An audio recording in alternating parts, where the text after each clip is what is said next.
Good morning dear students. मैंने last video में आपको पार्ट 9 रीढ़ की हड्डी के बारे में समझाया था।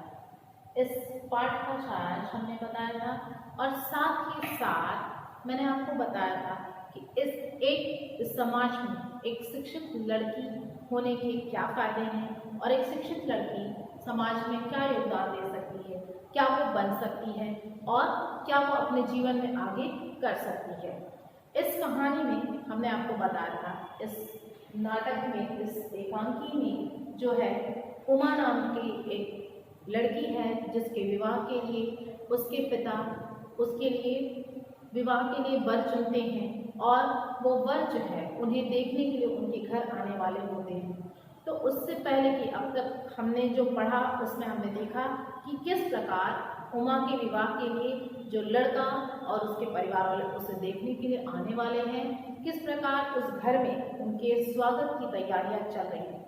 हालांकि उमा के पिता अपनी बेटी की उच्च शिक्षा को एक तरफा तो उन्होंने उसे उच्च शिक्षा दिलाई और दूसरी तरफ वो उसके उच्च शिक्षा को, उसके गुणों को, उसकी विशेषता को वो छुपाना चाहते हैं। क्यों छुपाना चाहते हैं? क्योंकि आजकल के समय में जो परिवार उसे देखने आने वाला है उन्हें जो है लड़कियों की उच्च शिक्षा से समस्या थी। वे नहीं चाहते थे कि कोई भी उच्च शिक्षित लड़की उनके घर की बहू बने, क्योंकि उनके हिसाब से शायद लड़कियां बहुत जिन्होंने जो है उच्च शिक्षा प्राप्त की है वे घर नहीं संभाल सकती, वे सिर्फ नखरे करती हैं, या ऐसा उनके दकियानुस ख्याल, जो पुराने विचारधारा के जो ख्याल थे उनके, और ये सारी चीजें उमा के पिता जानते थे। फिर भी उन्होंने, चूंकि उन्हें अपनी बेटी का ब्याह करना था, तो इसलिए उन्होंने अपनी बेटी के इस गुण को, इस उच्च शिक्षा को भी छुपाना जो है उन्होंने उचित समझा। इस सिचुएशन के अनुसार या परिस्थितियों के अनुसार उन्होंने अपनी बेटी के इस गुण को छुपाना उचित समझा।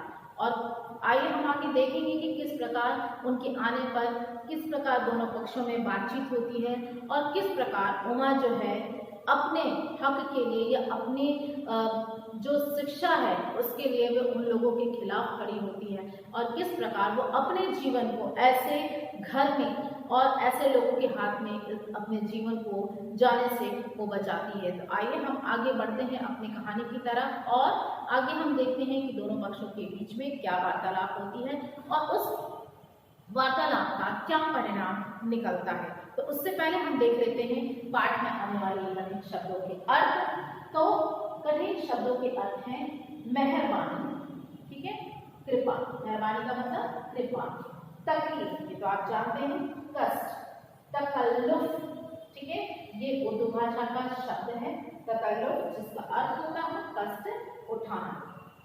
अगला है हैसियत, मतलब प्रतिष्ठा।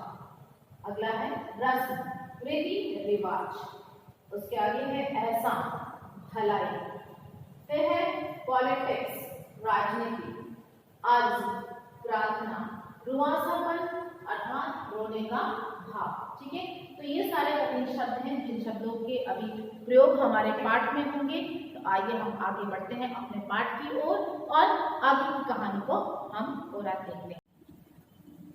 गोपाल प्रसाद, अरे नहीं साहब, जैसे मेरा काम वैसा आपका काम, आखिर लड़की की शादी तो करनी ही है, बल्कि यूँ कह लीजिए मैंने आपके लिए खासी परेशानी कर दी। तो अब यहाँ गोपाल प्रसाद जो है कहते हैं कि जिस तरह आपको अपना काम करना है वैसे मुझे भी करना है। कहने का तात्पर्य जैसे आप अपनी बेटी की शादी करना चाहते हैं वैसे मुझे अपने लड़के की शादी करनी है, बल्कि आप ये समझ लीजिए कि मैंने यहाँ आकर आपके लिए खासी परेशानी कर दी।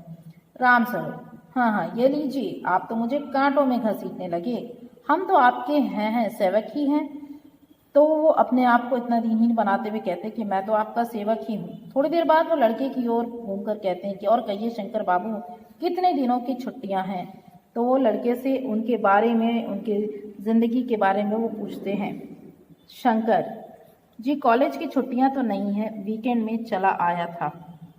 कहते हैं कि कॉलेज की छुट्टियां नहीं है, लेकिन मैं हफ्ता यानी कि सप्ताह के अंत में आ गया था। राम स्वरूप, आपका कोर्स खत्म होने में तो अब साल भर रहा होगा। शंकर जी, यही कोई साल 2 साल। राम स्वरूप, साल 2 साल? वो बड़े चौंक कर पूछते हैं। वो सोचते हैं कि शायद अब उनका जो है कोर्स ख़त्म हो गया और अब वो शादी के बारे में अगर सोच रहे हैं तो हो सकता है अब उनका कोर्स ख़त्म हो गया होगा। लेकिन जब वो ये सुनते हैं कि यही कोई साल 2 साल, तो बड़े चौंक कर पूछते हैं, साल 2 साल? शंकर, हाँ हाँ जी, 1 आध साल की मार्जिन रखता हूँ। गोपाल प्रसाद, बात यह है साहब कि यह शंकर 1 साल बीमार हो गया था, तभी से थोड़ा पीछे रह गया। वैसे पढ़ाई में होशियार है। तो गोपाल प्रसाद जो है शंकर की कमी को छुपाते हुए कहते हैं कि ये तो 1 साल बीमार हो गया था, तभी से थोड़ा पीछे रह गया। रामस्वरूप, जी हाँ जी हाँ। गोपाल प्रसाद, अच्छा तो साहब जरा बिजनेस की बातचीत हो जाए। रामस्वरूप चौंक कर, बिजनेस? अच्छा, ओ अच्छा अच्छा, लेकिन ज़रा नाश्ता तो कर लीजिए। बिजनेस अर्थात वो जिस काम के लिए यहाँ पर आए थे, अर्थात वो लड़की देखने आए थे, तो वो लड़की देखने की बात को कहते हुए कहते हैं तो उनके नज़र में बिजनेस ये है कि वो जिस कार्य के लिए यहाँ पे आए थे उन्हें वो कार्य करना है। गोपाल प्रसाद, यह सब आप क्या तकल्लुफ़ करते हैं? गोपाल प्रसाद, रामस्वरूप, हाँ हाँ, तकल्लुफ़ किस बात का? अंदर जाते हैं। गोपाल प्रसाद थोड़ी देर बाद दबी आवाज़ में, अब वो आपस में बातें करते हैं। आदमी तो भला है, मकान से हैसियत भी बुरी नहीं है।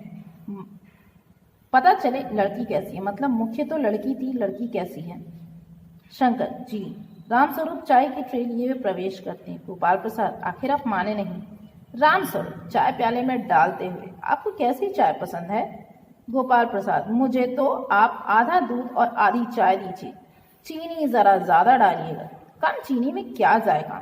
जायका मतलब स्वाद। तो कहते हैं कि मुझे तो आधा दूध और आधी चाय दीजिए और उस चाय में चीनी थोड़ा ज्यादा डालिएगा, क्योंकि कम चीनी में तो क्या स्वाद। रामस्वरूप, हाँ हाँ, कहते तो आप सही हैं। प्याला पकड़ाते हैं।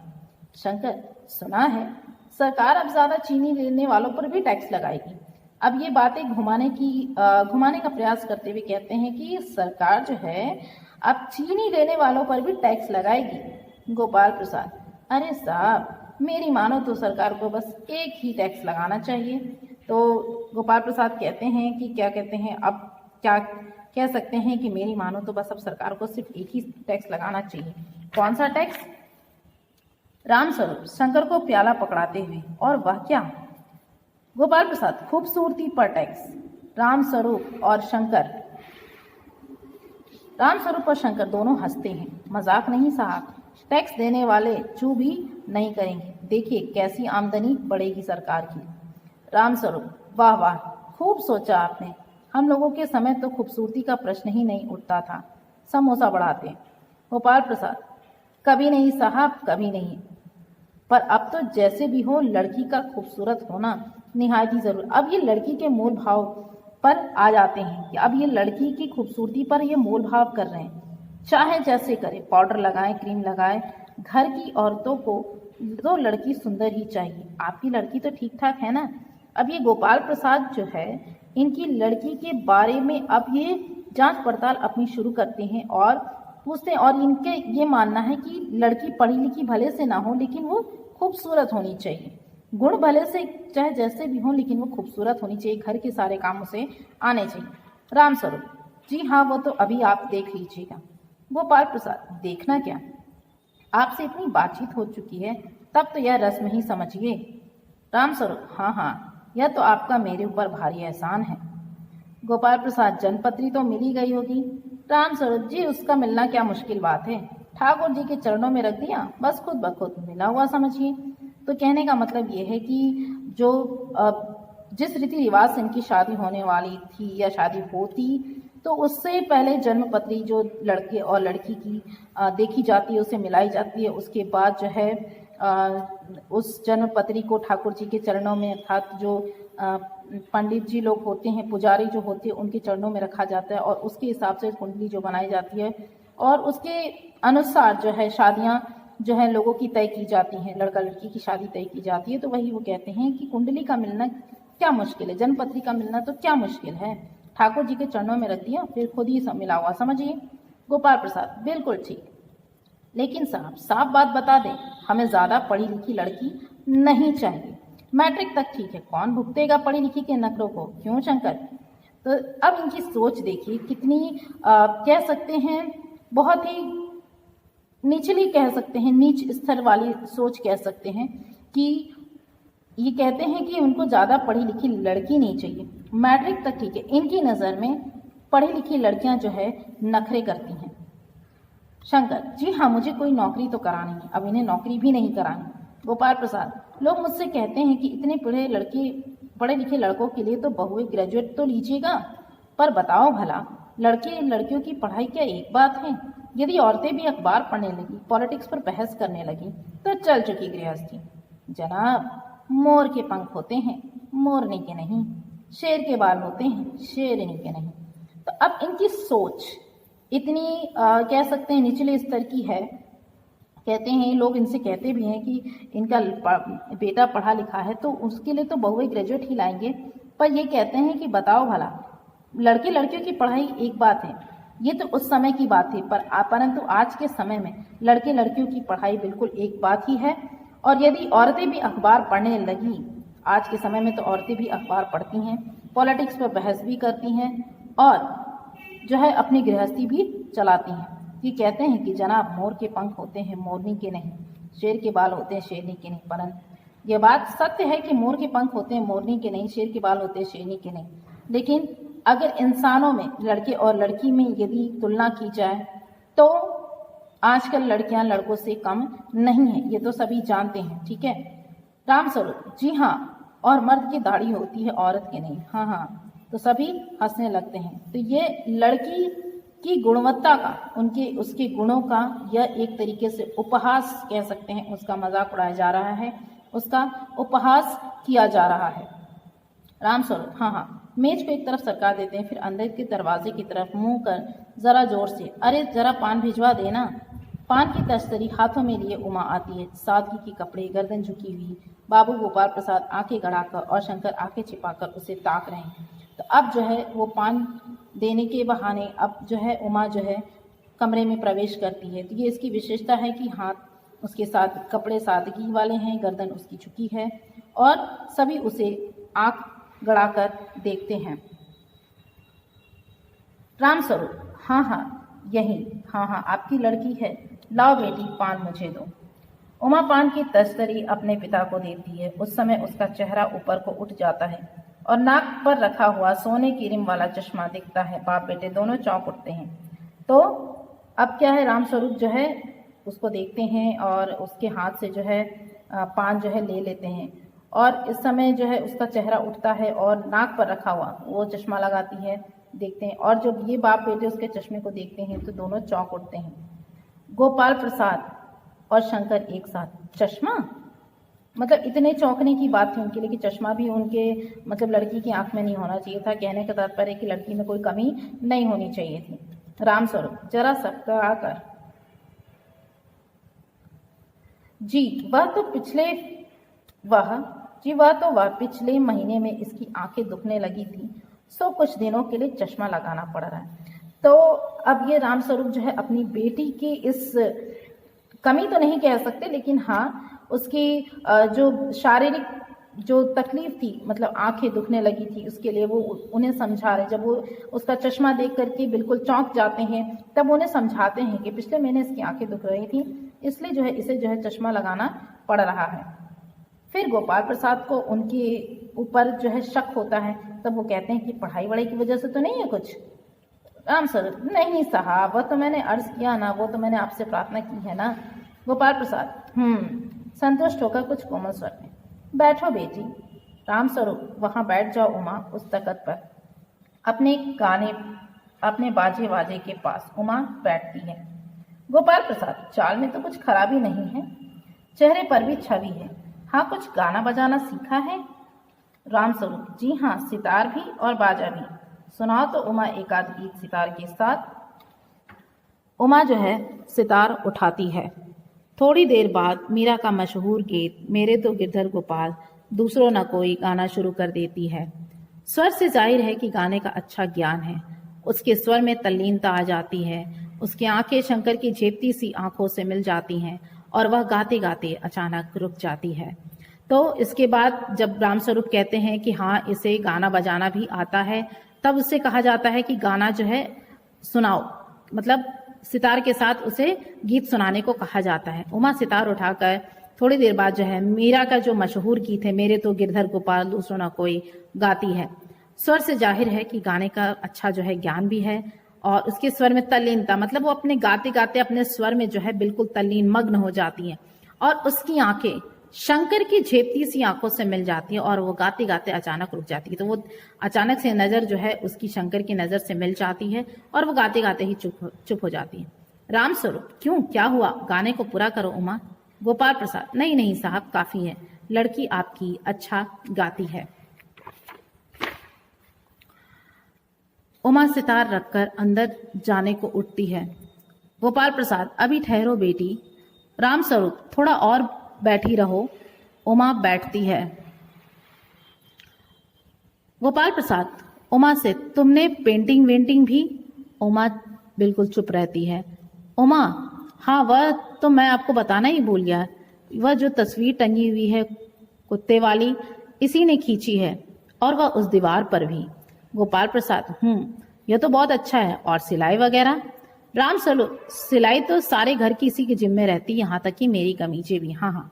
तो अब जो है राम स्वरूप जो है अपनी बेटी की प्रशंसा करती हुई अपनी बेटी के तारीफ में वो कहते हैं, जब उनसे पूछा जाता है कि तुमने पेंटिंग वेंटिंग भी सीखी है, तो वो बताते हैं कि तस्वीरें जो भी इस दीवार पर टंगी हुई है सब उसी का खींचा हुआ है। फिर वो सिलाई के बारे में उनसे पूछताछ करते हैं, तो वो कहते हैं कि घर की सारी सिलाई जो है इनकी कमीजें तक, अपने पिताजी की कमीजें तक भी उसने ही सिली है। गोपाल प्रसाद, ठीक, लेकिन हाँ बेटी, तुमने कुछ इनाम विनाम भी जीते। अब प्रश्नों का दौर जो है इस कदर शुरू होता है कि एक के बाद एक उस बेटी के लिए प्रश्न पे प्रश्न शुरू हो जाते हैं। उमा चुप। रामस्वरूप इशारे के लिए खास है, लेकिन उमा चुप है, उसी तरह गर्दन झुकाए। गोपाल प्रसाद अधीर हो उठते हैं, और रामस्वरूप शक पकाते हैं। तो रामस्वरूप जो है अब कहते हैं कि जवाब दो, क्योंकि अब उसकी खामोशी से सभी लोग जो है अधीर उठना, मतलब उसकी खामोशी से सभी परेशान हो जाते हैं, और रामस्वरूप शक पका जाते हैं, और वो उससे कहते हैं कि जवाब दो उमा। गोपाल प्रसाद से, हाँ हाँ, जरा शर्माती है, इनाम तो इसने। जब वो इतना ही कहते हैं तब तक गोपाल प्रसाद उन्हें रोक कर कहते हैं कि जरा इसे भी तो मुंह खोलना चाहिए। रामस्वरूप, उमा देखो आप क्या कह रहे हैं, जवाब दो ना। उमा हल्की लेकिन मजबूत आवाज में। अब उनके प्रश्नों की बौछार से उमा बिल्कुल परेशान हो जाती है, और वो जवाब देती है। क्या जवाब दूं बाबूजी? जब कुर्सी मेज बिकती है तब दुकानदार कुर्सी मेज से कुछ नहीं पूछता, सिर्फ खरीदार को दिखला देता है, पसंद आ गई तो अच्छा है, वरना। तो अब उमा जब उनके सवालों से परेशान हो जाती है, तब उसने धीरे से ये जवाब दिया कि मैं क्या जवाब दूं? जब कुर्सी मेज, जब कहीं आप किसी चीज को खरीदने जाते हो तो वहां स्वयं कुर्सी मेज कुछ नहीं कहती, और जब बिकती है तो दुकानदार कुर्सी मेज से कुछ नहीं पूछता, सिर्फ खरीदार को सिर्फ दिखला देता है, पसंद आ गई तो ठीक है, अन्यथा नहीं लेना। रामस्वरूप चौंक कर खड़े हो जाते हैं। उमा उमा उमा, अब मुझे कह लेने दीजिए बाबूजी, ये जो महाशय मेरे खरीदार बनकर आए हैं, इनसे जरा पूछिए कि क्या लड़कियों के दिल नहीं होते? तो अब उमा उनके सवालों से बिल्कुल चौंक जाती है, और वो कहती है कि अब मुझे जो है क्या, जब उनके पिताजी उसे चुप कराते हैं तब वो कहती है कि नहीं पिताजी, अब मुझे कह लेने दीजिए कि जो ये महाशय मेरे खरीदार बनकर आए हैं, जिन्होंने मुझे खरीदने का सोच रखा है, उनसे पूछिए क्या लड़कियों का दिल नहीं होता? क्या उन्हें चोट नहीं लगती? क्या वे बेबस भेड़ बकरियां हैं जिन्हें कसाई अच्छी तरह देखभाल कर, कि क्या हम लड़कियों के पास कोई भावनाएं या उनके पास कोई दिल नहीं होता? क्या उन्हें चोट नहीं लगती? क्या वे बेबस भेड़ बकरियां हैं कि जिन्हें कसाई अच्छी तरह देखभाल कर उन्हें जब चाहे तब काट लें? गोपाल प्रसाद, बाबू रामस्वरूप, आपने मेरी इज्जत उतारने के लिए यहाँ बुलाया था? उमा तेज आवाज में, जी हाँ, और हमारी बेइज्जती नहीं होती जो आप इतनी देर से नाप तोल कर रहे हैं? कहने का तात्पर्य है कि जब उन्होंने अपने सवालों के बौछार जो है लगाए, तो इससे क्या इनकी बेइज्जती नहीं होती कि आप किसी लड़की के बारे में, उसके बारे में आप इतने सवाल पूछ रहे हैं? क्या इतनी देर से आप नाप तोल कर रहे हैं, मतलब इतना होना चाहिए, इतना नहीं? और जरा अपने इन साहबजादे से पूछिए कि अभी पिछली फरवरी में ये लड़कियों के हॉस्टल के इर्द गिर्द क्यों घूम रहे थे और वहां से कैसे भगाए गए थे? इसका मतलब ये है कि उमा जो है इनके बेटे शंकर के बारे में सब कुछ जानती थी, इसलिए उसने कहा कि अपने इन साहबजादे से पूछे कि अभी पिछली फरवरी में ये किस तरह लड़कियों के हॉस्टल से इर्द गिर्द घूम रहे थे और वहां से कैसे भगाए गए थे। इसके बाद शंकर, बाबूजी चलिए। अब शंकर जो है उमा की बात सुनकर के बिल्कुल चौंक जाता है और बिल्कुल घबरा सा जाता है। इसलिए वो अपने पिताजी से कहता है कि बाबूजी अब चलिए। गोपाल प्रसाद, लड़कियों के हॉस्टल में? क्या तुम कॉलेज में पढ़ी हो? रामस्वरूप, चुप। उमा, जी हाँ, कॉलेज में पढ़ी हूँ। मैंने बीए पास किया है। कोई पाप नहीं किया, कोई चोरी नहीं की और ना आपके पुत्र की तरह ताक झांक कर कायरता दिखाई है। मुझे अपनी इज्जत, अपने मान का ख्याल तो है, लेकिन इनसे पूछिए कि ये किस तरह नौकरानी के पैरों पकड़कर अपना मुंह छिपाकर भागे थे। तो उमा अब जो है शंकर की सच्चाई बताते हुए, जो सच्चाई उनके पिता को भी नहीं मालूम होती, वो उन्हें बताती है और कहती है कि जी हाँ, मैं कॉलेज में पढ़ी हूँ और मैंने बीए पास किया है, तो कोई पाप नहीं किया। पढ़ना लिखना लड़की का कोई गलत या पाप नहीं है। उसने कोई चोरी नहीं की थी। उनके पुत्र की तरह कोई ताक झांक कर कायरता नहीं दिखाई कि वो किसी लड़के के हॉस्टल में जाकर के ताक झांक करी, जिस प्रकार इनका पुत्र जो है लड़कियों के हॉस्टल के इर्द गिर्द घूमता नजर आया था। और उसने कहा कि मुझे अपनी इज्जत और अपने मान का ख्याल है कि मुझे क्या करना, और पढ़ना लिखना मैंने कोई पाप नहीं किया। लेकिन इनसे पूछे, अपने साहबजादे से पूछे कि किस तरह नौकरानी के पैरों पकड़कर अपना मुंह छिपाकर भागे थे। रामस्वरूप, उमा, गोपाल प्रसाद, बस हो चुका। बाबू रामस्वरूप, आपने मेरे साथ दगा किया। मतलब दगा करना मतलब धोखा किया। आपकी लड़की बीए पास है और आपने मुझसे कहा था कि सिर्फ मैट्रिक तक ही पढ़ी है। मैं चलता हूँ। बीए पास? ओफ, गजब हो जाता। झूठ का भी कुछ ठिकाना होता है। आओ बेटे चलो। तो अब ये जो है गोपाल प्रसाद अपने बेटे की सच्चाई जान करके बड़े ही गुस्से में आ जाते हैं और कहते हैं कि अब वो दोष जो है अपने बेटे को देने के बजाय वो रामस्वरूप पर देते हैं और कहते हैं कि आपने मेरे साथ धोखा किया। आपकी लड़की बीए पास है और आपने मुझसे कहा था कि सिर्फ मैट्रिक तक पढ़ी है। मैं चलता हूँ। बीए पास? ओफ, गजब हो जाता। मतलब बीए पढ़ना भी उनके लिए बड़ा गजब हो जाता। अगर बीए पढ़ी लड़की उनके घर में चली जाए तो उनके लिए गजब हो जाता। झूठ का भी कुछ ठिकाना होता है। आओ बेटे चलो। उमा, जी हाँ, जरूर चले जाइए, जरूर चले जाइए। लेकिन घर जाकर जरा यह पता लगाइएगा कि आपके लाडले बेटे की रीढ़ की हड्डी भी है या नहीं, यानी बैकबोन। गोपाल प्रसाद के चेहरे पर बेबसी का गुस्सा है, उनके लड़के के चेहरे पर रुआसापन। दोनों बाहर चले जाते हैं। बाबू रामस्वरूप कुर्सी पर धम से बैठ जाते हैं। उमा सहसा चुप हो जाती है। प्रेमा का घबराहट की हालत में आना। प्रेमा, उमा रो रही है। रामस्वरूप खड़े हो जाते हैं और उमा की ओर बढ़ते हैं। रतन मक्खन लेकर आता है। पर्दा गिरता है। सभी को अपने जीवन के महत्वपूर्ण फैसले स्वयं लेने का अधिकार है। कहने का तात्पर्य यह है कि अब उमा जो है उनको आखिरी में जाते जाते उन्हें कहती है कि जी हाँ, जब वो कहते हैं कि चलो अब यहाँ से चलते हैं, कहती है कि बिल्कुल चले जाइएगा, लेकिन घर जाकर अपने यह जरूर पता लगाइएगा कि आपके लाडले बेटे की रीढ़ की हड्डी भी है या नहीं, यानी कि बैकबोन। ठीक है। तो कहने का तात्पर्य यह है, इस कहानी का नाम जो है रीढ़ की हड्डी इसलिए भी रखा गया है क्योंकि ये कहते हैं कि जो है प्रारंभ में बताया गया है कि झुकी हुई कमर इनकी खासियत थी। ठीक है। तो झुकी हुई कमर क्यों है, यानी कि बैकबोन या रीढ़ की हड्डी नहीं है, इसलिए झुकी हुई कमर इनकी खासियत थी। और वैसे दूसरे तरीके से देखा जाए तो रीढ़ की हड्डी इसलिए भी कहा गया है क्योंकि एक शिक्षित स्त्री जो है समाज में रीढ़ की हड्डी का काम करती है। ठीक है। किस प्रकार?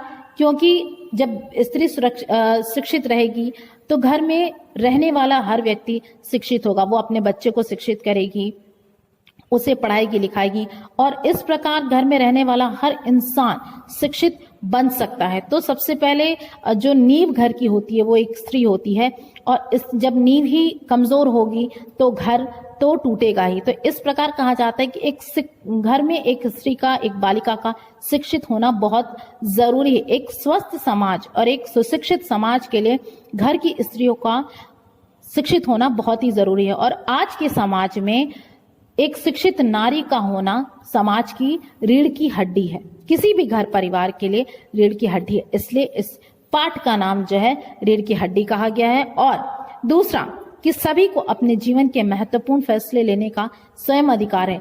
पढ़ना या लिखना, अपने मन से आगे बढ़ना यह कोई पाप नहीं। और उमा ने यदि बीए पास किया तो उसने कोई पाप नहीं किया था, बल्कि उसने अपने ज्ञान को और बढ़ाया था। और ज्ञान को बढ़ाना कोई पाप या कोई चोरी नहीं होती।